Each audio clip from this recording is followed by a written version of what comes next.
도의교회 여러분, 코로나 화이팅! 도의교회 화이팅! 도의교회 화이팅! 동일 교회 사랑합니다. 5월 17일 날 만나요. 화이팅! 그때 사람들이 인자가 구름을 타고 능력과 큰 영광으로 오는 것을 보리라. 이런 일이 되기를 시작하거든 일어나 머리를 들라. 너희 속량이 가까워왔느니라. 이에 비유로 이르시되 무화과 나무와 모든 나무를 보라. 싹이 나면 너희가 보고 여름이 가까운 줄을 자연히 아나니 이와 같이 너희가 이런 일이 일어나는 것을 보거든 하나님의 나라가 가까이 온 줄을 알라. 내가 진실로 너희에게 말하노니 이 세대가 지나가기 전에 모든 일이 다 이루어지리라. 천지는 없어지겠으나 내 말은 없어지지 아니하리라. 너희는 스스로 조심하라. 그렇지 않으면 방탕함과 술 취함과 생활의 염려로 마음이 둔하여지고 뜻밖의 그날이 덫과 같이 너희에게 임하리라. 이날은 온 지구상에 거하는 모든 사람에게 임하리라. 이러므로 너희는 장차 올 이 모든 일을 능히 피하고 인자 앞에 서도록 항상 기도하며 깨어있으라. 가정의 달 5월입니다. 여러분의 가정이 늘 회복된 에덴 동산이 되기를 바랍니다. 이젠 아주 익숙해진 모토가 하나 있죠. 교회 같은 가정, 가정 같은 교회입니다.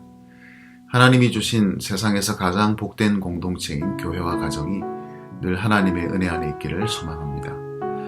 코로나 확진자가 눈에 띄게 줄어들었지만 전 세계적으로 보면 사망자가 24만 5천 명을 넘어섰다고 합니다. 그러면서 일각에서는 전염병이야말로 현대 인류에게 가장 큰 생존 위협이라는 평가가 나오고 있습니다.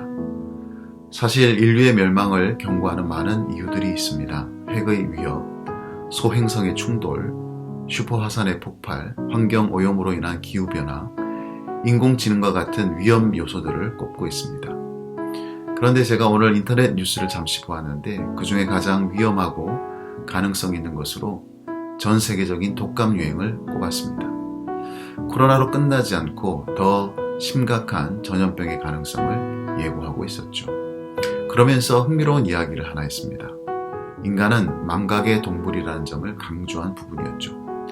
가디언지는 최근 보도에서 코로나19가 인류의 극히 일부만 죽일 채 소멸할 경우 인간은 바이러스가 인류 생존을 위협할 수 있는 수준의 재앙은 아니었던 것처럼 행동할 가능성이 높다고 설명을 했습니다. 우리가 이른바 코로나 효과라고 부르는 긍정적인 변화들이 점점 사라질 수 있다는 것이죠. 인류 생존을 위협하는 전 세계적인 현상을 우리가 바라보면서 주님이 다시 오시겠다는 재림의 약속을 생각하게 됩니다. 우리는 아주 가끔씩만 그것을 생각할 때가 있습니다. 이런 전 세계적인 재앙이 일어나거나 인생의 힘겨운 일을 만나면 말이죠. 하지만 그것이 우리의 삶에 그리 많은 영향을 주는 것 같지는 않습니다. 오히려 주님이 다시 오시지 않을 것처럼 살아갈 때가 많죠. 우리에게 주어진 하루하루를 소중히 여기며 살아야 할 이유가 여기에 있습니다. 언제 그날이 올지는 알 수 없지만 반드시 오게 된다는 것을 의식하며 살기 때문에 정성을 다하는 하루가 되어야 할 것입니다. 그런 하루가 모여 후회를 남기지 않는 삶으로 끝나기를 주님의 이름으로 축복합니다.